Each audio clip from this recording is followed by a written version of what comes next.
You play to win the game. I've heard that from my coach back in the day, Herman Edwards. You play to win the game. Hello, right? And we talked about it all week long, and it freaking happened. It went to overtime, even though at one point the Raiders were up 12. And I'm thinking to myself, how in the world, with them up 12, how in the world is this game possibly going to be tied? Right? Touchdown. Schefter tweeted it out. I didn't know that. He tweeted out with the Raiders up 12. It looks like the Steelers are in the playoffs. Well, as we all know, Al Michaels even said that. He goes, but you never know. Right. And then Daniel Carlson kicked a field goal to make it 15. And as soon as I heard that, I'm like, that's 2 touchdowns with 1 2-point conversion. And, oh, my gosh, this is possible. Even though the Raiders looked stout, even though the Chargers, I mean, my gosh, Brandon Staley going for it on his own 18-yard line on 4th down.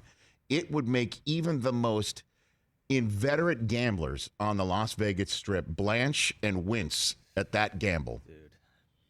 At that roll of the I don't even, it's not on the pass line. It's not on the dope pass line. I don't know what line it's on. It certainly was just, I couldn't believe that was happening. Yeah. But even with all that, Chargers come with a 14-play, 75-yard drive and then go for 2 there. And then go for 2 there. Which why? Here's the reason why.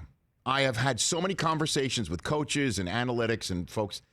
Coaches want to know now rather than with 30 seconds to go if they need 2 possessions.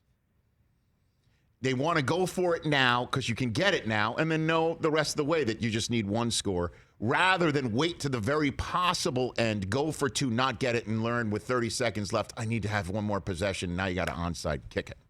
That's what they'd rather. They'd rather know what they need to know than rather have this known unknown, to use the Rumsfeld phrase, hanging over the balance of the rest of the game. There's only 4 minutes left. But they got it. They got the 2, and then they get the ball back. And in the same way that the Niners needed to score to keep their season alive and have only 87 seconds to go 88 yards and did it in 61 seconds, the Chargers went on their 83-yard, 2-minute and 6-second drive, and they took 19 plays to do it, including a handful of 4th down conversions and stoppages for replays. I mean, Steelers fans who were hoping that the Chargers would not score because that would seal the non-tie result and get them in the playoffs, they were just losing their minds watching this all play out. And it was off the charts. It took 2 minutes and 6 seconds of game clock, but 20 minutes of real-time clock. Yeah. Regulation of Sunday Night Football ended like a college basketball game. Like NBA Finals. Right? Where it's just like timeout, timeout, timeout. We got 3 timeouts. Well, the booth is buzzing in. Well, it's 4th down. What are we going to do? This thing's over. Nope, it's still going on. Wait, there's a penalty on the field. I mean, the number of times the Steelers were like, now finally it's over. Wait a minute, what? Oh, my gosh. And then overtime hit, and exactly what we talked about, Chris, which is one team gets it, and then it's not over, and the other team gets it back, and they tie it up, or it's still not over. What happens when the last seconds are there, and the team who has the ball is a decision? Do we take a knee on behalf of both of us, or do we try and spit our last breath at thee like the Wrath of Khan? And last night, with mere seconds to go and a 3rd down, the Raiders are about to snap the ball and the Chargers burn a timeout. And I'm thinking to myself, what is this about? As we found out after the game, Brandon Staley wanted his best run defense, or his run defense to his thought process, the best run defense to stop the ball there, to force a 4th down decision in which one would think the Raiders would punt it or run around and take a knee and the game would be over and they're both in. Instead, Josh Jacobs, against this run defense that Brandon Staley specifically wanted on the field, came with another terrific run and they tried a field goal and won the game and got the Steelers in the playoffs, but more importantly, got the win for themselves. And this is where I want to linger for just a couple of more minutes.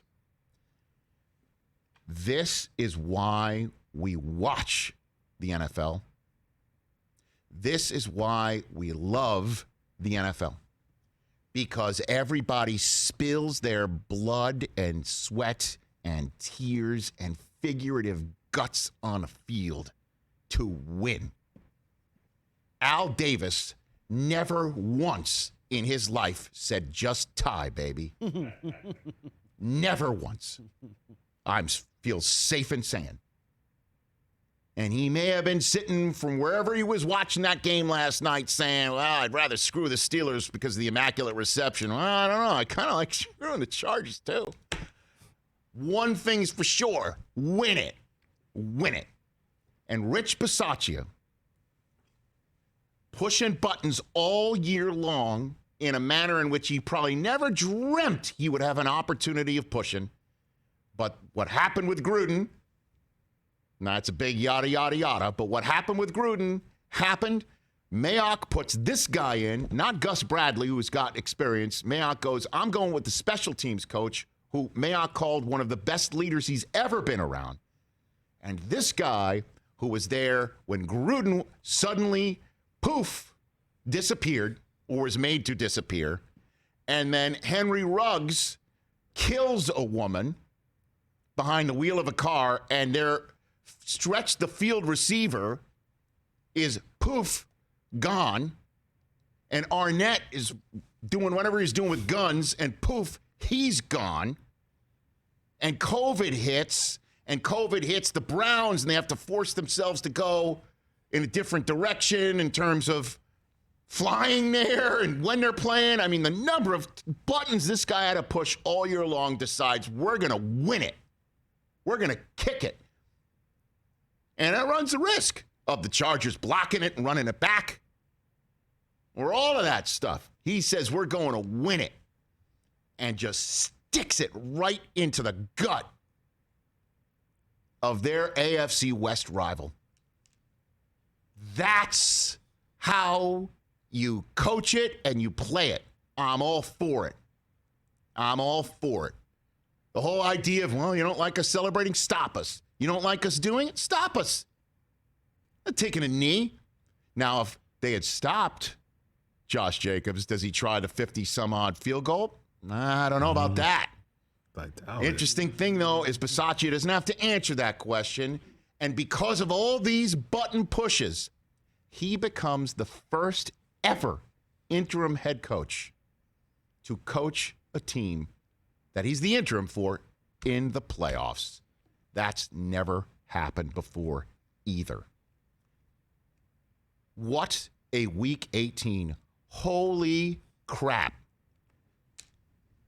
I was so exhausted at the end of Sunday Night Football last night. Me too, man. Me too. And it was like Week 18 would never end, and it just kept on giving all sorts of interesting questions to be asked of coaches, and also interesting questions to be asked of us as fans as to what we're hoping for or rooting for. Steelers fans, the minute they beat the Ravens to the point where they knew they were finally in, that had to feel like what I tweeted out, that old woman from Titanic. It's been 84 years. That's what it had to feel like. The old woman from Titanic. And all the Steelers players tweets of just like, we just want to make it. Like, just let us in. Oh, yeah. And the Niners, think about who's going to be hoisting that trophy up the field, up the 405 from us. And how different that might have been if the Niners didn't make it. Hey, you watched all the way to the end. Thanks for that. Watch more right here.